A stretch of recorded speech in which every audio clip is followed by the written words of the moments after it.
நீங்கள் பார்த்துக் கொண்டிருப்பது AJK டிவியின் புதுவை மாலை. வணக்கம். மாணவர்களிடம் உள்ள திறமையை வெளிப்படுத்த வேண்டியது ஆசிரியர்களின் கடமை என்று கல்வித்துறை சார்பில் நடைபெற்ற ஆசிரியர் தின விழாவில் முதல்வர் ரங்கசாமி பேசினார். புதுவை கல்வித்துறை சார்பில் ஆசிரியர் தின விழா கிழக்கு கடற்கரை சாலை ராஜராஜேஸ்வரி திருமண நிலையத்தில் நடைபெற்றது. விழாவில் கல்வித்துறை செயலர் ஸ்ரீகாந்த் வரவேற்று பேசிட, ஆளுநர் இக்பால் சிங் நல்லாசிரியர் விருதுகள் வழங்கி பாராட்டி பேசினார். விழாவிற்கு முதல்வர் ரங்கசாமி தலைமை தாங்கி பேசுகையில், மனிதனுக்கு நல்ல அடிப்படையை தருபவர்கள் ஆசிரியர்கள். எவ்வளவு உயரத்திற்கு நாம் சென்றாலும் கல்வி கொடுத்த ஆசிரியர்களை மறக்கக்கூடாது. புதுவை ஆசிரியர்களின் பணி மிகவும் சிறப்பாக உள்ளது. மாணவர்களிடம் உள்ள திறமையை வெளிப்படுத்த வேண்டியது ஆசிரியர்களின் கடமையாகும் என்றும், ஆசிரியர்களுக்கு வழங்கப்படாமல் உள்ள ACPயை விரைவில் வழங்க அரசு நிச்சயம் நடவடிக்கை எடுக்கும் என்று பேசினார். விழாவில் கடந்த ஆண்டு தேசிய நல்லாசிரியர் விருது பெற்ற ராமலிங்கம், கல்யாண சுந்தரம் ஆகியோர் கௌரவிக்கப்பட்டனர். விழாவில் தலைமைச் செயலர் சத்யவதி வாழ்த்தி பேசிட, இயக்குநர் பன்னீர்செல்வம் நன்றி கூறினார். விழாவில் கல்வித்துறை அதிகாரிகள், ஆசிரியர்கள் கலந்து கொண்டனர். புதுவை சோரப்பட்டில் பழமை வாய்ந்த ஆலமரம் வேருடன் சாய்ந்து விழுந்ததால் 3 வீடுகள் சேதமடைந்தன. மேலும் 2 படுகாயமடைந்தனர். புதுவை சோரப்பட்டில் மிகவும் பழமை வாய்ந்த மிகப்பெரிய ஆலமரம் ஒன்று இருந்தது. அந்த மரத்தின் வேர் வலுவிழந்து திடீரென வேருடன் சாய்ந்து விழுந்தது. அது விழும்பொழுது அருகில் இருந்த வீடுகளின் மேல் விழுந்தது. இதில் 3 வீடுகள் சேதமடைந்தன. அதில் ஒரு வீடு இடிந்து தரைமட்டமானது. மேலும் அவ்வீட்டில் இருந்தவர்களில் 2 படுகாயமடைந்தனர். மரம் விழுந்த சத்தம் கேட்டு வெளியே வந்த அக்கம் பக்கத்தினர் காயமடைந்தவர்களை மீட்டு சிகிச்சைக்காக மருத்துவமனையில் சேர்த்தனர். மரம் பழமை வாய்ந்து சாய்ந்து விழும் நிலையில் இருந்த பொழுதே உரிய நடவடிக்கை எடுத்திருந்தால் இதுபோன்ற விபத்துகள் நிகழாமல் தடுத்திருக்கலாம். புதுவை வில்லியனூர் அருகே உருவையாறில் நடந்த நகை திருட்டு வழக்கில் துப்பு கிடைக்காமல் எவ்வித முன்னேற்றமும் இன்றி போலீசார் திணறி வருகின்றனர். புதுவை வில்லியனூர் அருகே உள்ள உருவையாறு நத்தமேட்டு தெருவைச் சேர்ந்த செங்கல் சூளை அதிபர் சீதாராமன் வீட்டில் கடந்த 3ஆம் தேதி 50 பவுன் மதிப்புள்ள நகைகள் திருட்டு போனது. இதுகுறித்து வில்லியனூர் போலீசார் விசாரணை நடத்தி வருகின்றனர். விசாரணையில் மோப்பநாய் அஜித் வரவழைக்கப்பட்டு அது அருகில் உள்ள ஒரு வீட்டிற்குள் சென்று நின்றது. எனவே சந்தேகத்தின் பேரில் உறவினர்கள் சிலரிடம் விசாரணை நடத்தினர். ஆனால் இவ்வழக்கில் இதுவரை எந்த முன்னேற்றமும் இல்லை. மேலும் நகை திருட்டு தொடர்பாக எவ்வித துப்பும் கிடைக்காமல் போலீசார் திணறி வருகின்றனர். அரசின் திட்டங்களுக்காக நிலம் கையகப்படுத்தும் மசோதாவுக்கு மத்திய அமைச்சரவை ஒப்புதல் அளித்துள்ளது. சாலைகளை அமைப்பது, தொழிற்சாலைகளை அமைப்பது போன்ற திட்டங்களுக்காக நிலம் கையகப்படுத்தும் பொழுது பிரச்சினைகள் ஏற்படுகின்றன. இந்த திட்டங்களுக்காக விவசாய நிலங்களை கையகப்படுத்தும் பொழுது விவசாயிகளுக்கு போதிய நிவாரணம் வழங்கப்படுவது இல்லை. எனவே சட்டம் ஒழுங்கு பிரச்சினை ஏற்படுகிறது. இந்த பிரச்சினைக்கு தீர்வு காண புதியதாக நிலம் கையகப்படுத்தும் மசோதா ஒன்றை பாராளுமன்றத்தில் தாக்கல் செய்து நிறைவேற்ற மத்திய அரசு முடிவு செய்துள்ளது. அதன்படி நிலம் கையகப்படுத்தும் பொழுது பாதிக்கப்பட்ட மக்களுக்கு மறுவாழ்வு அளிப்பது, உரிய இழப்பீடு தொகையை குறிப்பிட்ட காலத்திற்குள் வழங்குவது, கூடுமான வரை விவசாய நிலங்களை தவிர்த்து காலி நிலங்களை கையகப்படுத்துவது போன்ற அம்சங்களுடன் நிலம் கையகப்படுத்தும் மசோதாவை உருவாக்கலாம் என மத்திய அரசு முடிவு செய்தது. இந்நிலையில் பாராளுமன்ற கூட்டத்தில் நிலம் கையகப்படுத்தும் மசோதாவுக்கு ஒப்புதல் அளிக்கப்பட்டது. இந்த மசோதா நாளை பாராளுமன்றத்தில் தாக்கல் செய்யப்படலாம் என்று தெரிகிறது. செல்போனுக்கு ரீசார்ஜ் செய்ய மறுத்ததால் ஆட்டோ டிரைவரை குத்திக் கொன்றேன் என்று கொலையாளி பரபரப்பு வாக்குமூலம் அளித்துள்ளார். புதுவை வேல்ஜாம்பட்டைச் சேர்ந்த பாஸ்கர் என்ற ஆட்டோ டிரைவர் கடந்த 29ஆம் தேதி கத்தியால் குத்தி கொலை செய்யப்பட்டார். இது தொடர்பாக Mudaliarpet inspector Subramanian, sub inspector Anilkumar ஆகியோர் வழக்கு பதிவு செய்து நடத்திய விசாரணையில் ஆட்டோ உரிமையாளர் தமிழ்மணியை சந்தேகத்தின் அடிப்படையில் பிடித்து விசாரணை நடத்தினர். விசாரணையில் அவர் கடந்த 23ஆம் தேதி வேளாங்கண்ணிக்கு பாத யாத்திரையாக சென்றிருந்தேன்.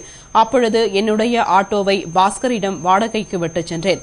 அவர் என்னுடைய ஆட்டோவை பயன்படுத்தினார். அவரிடம் நான் சென்றபொழுது செல்போனுக்கு ரீசார்ஜ் செய்யும்படி கூறினேன்.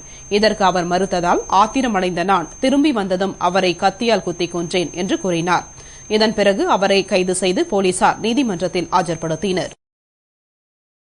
எரிபொருள் விலை உயர்வு, முதலீடுகள் அதிகரிப்பு போன்ற காரணங்களால் ரயில் கட்டணத்தை 10% உயர்த்த மத்திய அரசு முடிவு செய்துள்ளது. ரயில்வே துறை சார்பில் இந்தியா முழுவதும் 10,500 ரயில்கள் இயக்கப்பட்டு வருகின்றன. அதில் தினமும் 22 கோடி பேர் பயணம் செய்கின்றனர். மற்ற சேவைகளின் கட்டணங்கள் ஆண்டுதோறும் உயர்த்தப்பட்டு வந்த போதிலும் கடந்த 8 ஆண்டுகளாக ரயில் கட்டணம் உயர்த்தப்படவில்லை. ஆனால் தற்பொழுது எரிபொருள் விலை உயர்வு, முதலீடுகள் அதிகரிப்பு, விரிவடைந்து வரும் ரயில்வே திட்டங்கள் மற்றும் சேவைகள் போன்ற காரணங்களால் ரயில்வே துறைக்கு லாபம் குறைந்து வருகிறது. ஆண்டுதோறும் அதிகரித்து வரும் ரயில்வே திட்டங்களை சமாளிக்க வேண்டுமானால் லாபம் குறையாமல் பார்த்துக் கொள்ள வேண்டியது அவசியம் என்று ரயில்வே துறை கருதுகிறது. இதையெல்லாம் கருத்தில் கொண்டு ரயில்வே துறை பயணிகளுக்கான கட்டணத்தை உயர்த்த திட்டமிட்டுள்ளது. இதனை 8% முதல் 12% வரை உயர்த்த மத்திய அரசு முடிவு செய்துள்ளது. புதுவை தூய இருதய ஆண்டவர் பசிலிகாவில் காங்கிரஸ் நிர்வாகிகள் பிரார்த்தனை செய்தனர். பின்னர் அதிபர் தாமஸ் அடிகளாருக்கு வாழ்த்து தெரிவித்தனர். புதுவை ரயில்வே நிலையம் அருகில் உள்ள தூய இருதய ஆண்டவர் ஆலயம் பசிலிகாவாக தரம் உயர்த்தப்பட்டது.